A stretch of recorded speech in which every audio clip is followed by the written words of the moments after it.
Indonesia seperti seperti Thailand, Filipina, Myanmar, dan lain-lain.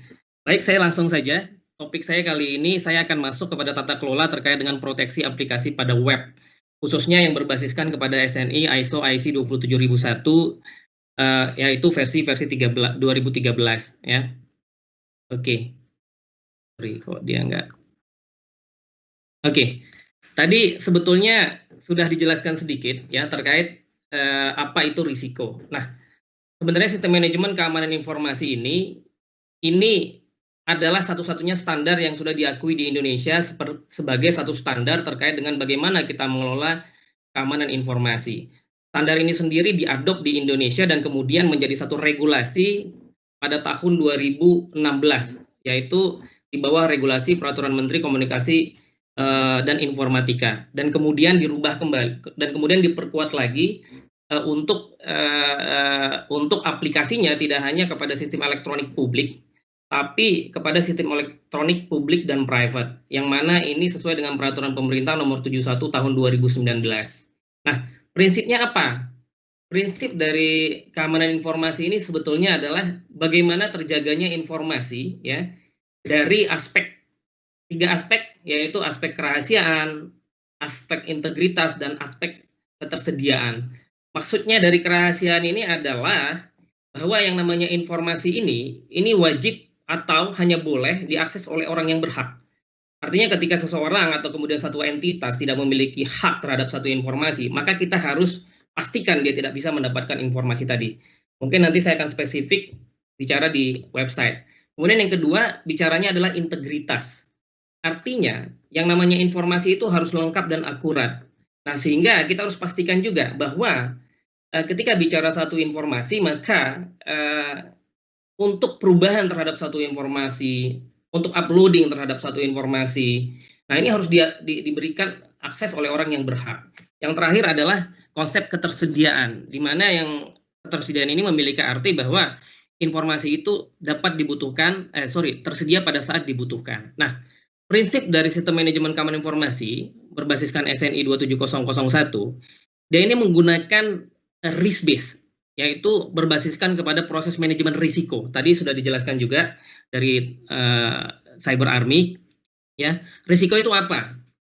Risiko itu di mana kumpulan dari adanya kelemahan dan kemudian ancaman. Ketika kelemahan ini bertemu dengan ancaman, maka terjadilah satu risiko. Inilah yang akan dimitigasi. Jadi risikonya bicara risiko terhadap kerahasiaan, integritas, dan ketersediaan.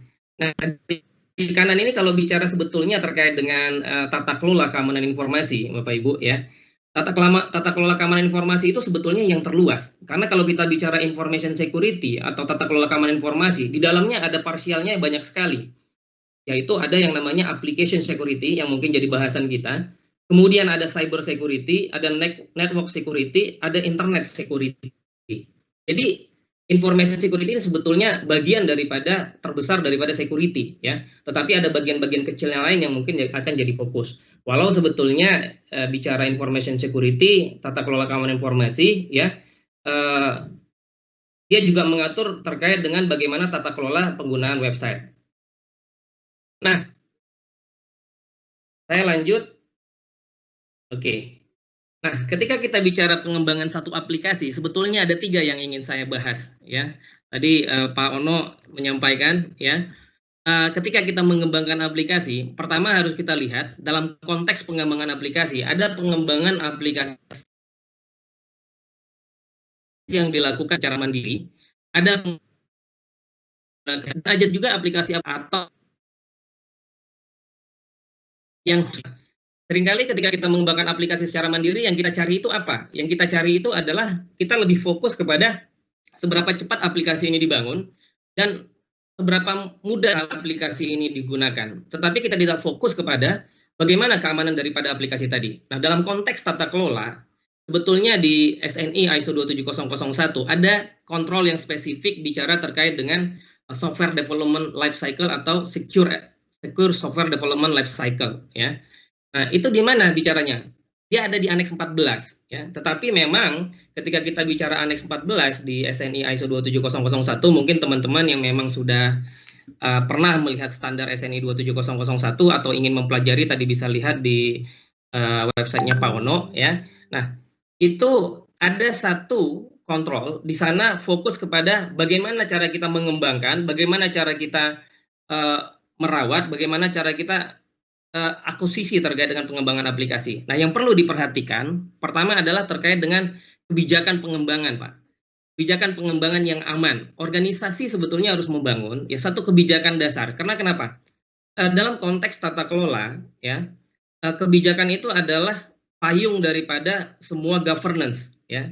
Sehingga kalau kita bicara governance, salah satu prinsip pertama adalah top management commitment. Artinya top management commitment itu dikeluarkan dalam bentuk kebijakan. Sehingga ketika mengembangkan satu aplikasi, secara tata kelolanya harus lebih diutamakan terlebih dahulu mengenai kebijakan pengembangan yang aman. Nah, kemudian kalau bicara terkait dengan SDLC-nya sendiri, kontrol kedua yang perlu diperhatikan itu adalah terkait dengan analisis dan spesifikasi persyaratan keamanan informasi, ya. Maksudnya apa di sini analisis dan spesifikasinya? Contohnya teknologi yang akan digunakan, bahasa pemrograman yang akan digunakan, terus kemudian security-nya seperti apa. Ini harus betul-betul dianalisa dan kemudian ditentukan terlebih dahulu, ya. Kemudian ketika ada satu aplikasi yang memang kita ingin ubah atau kemudian kita ingin modifikasi, ya, nah maka harus jelas ada prosedur terkait dengan kendali perubahan sistem. Tujuannya untuk apa? Ini untuk memastikan life cycle daripada aplikasi itu sendiri, ya. Jangan sampai life cycle daripada aplikasi ini versinya paling tidak biasanya beberapa organisasi itu menyimpan 3 atau sampai dengan 4 versi terakhir, ya. Bukan berarti ketika misalkan ada versi yang daripada aplikasi yang paling baru sudah otomatis versi-versi yang lama kita buang. Tidak seperti itu, gitu ya. Kemudian yang keempat bicara juga tadi ada disampaikan ya dari teman dari Cyber Army ya, review terkait teknis aplikasi ya setelah ini dalam konteks ketika dia sudah beroperasi, karena memang nanti di kontrol berikutnya saya akan menyampaikan bahwa dalam konteks pengembangan aplikasi itu maka lingkungan pengembangan, pengujian dan operasional ini ada di nomor 11 kalau kita lihat di proses pengembangan aplikasi secara mandiri. Ini betul-betul harus dipisahkan. Jangan sampai ya untuk pengembangan aplikasi kita gunakan di server production. Tidak seperti itu ya. Bagaimana juga terkait dengan teks datanya, apakah ini juga di server production? Tidak.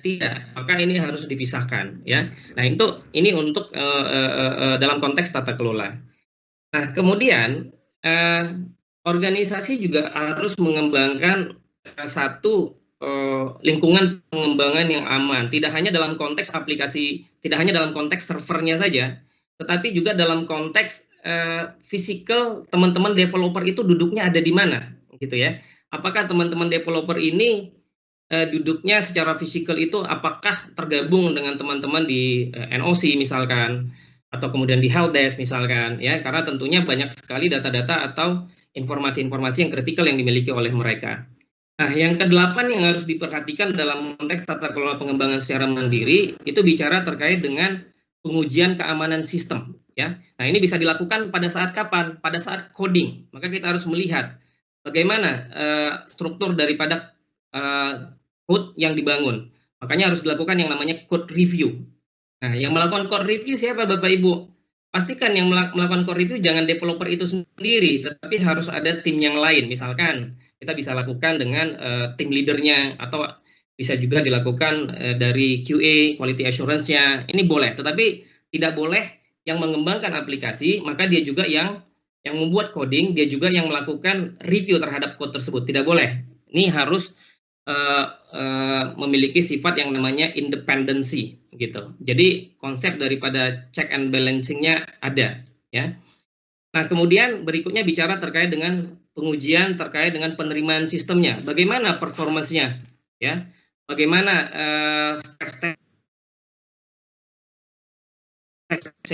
ini juga harus dibangun, ya. Prosedurnya seperti apa, mekanismenya seperti apa. Termasuk juga terkait dengan data uji. Kalau kita bicara data uji, ya organisasi harus memastikan data uji yang digunakan, apakah data uji yang sifatnya dummy atau tidak, apakah datanya data live atau tidak, ya. Oke, ini ada notification network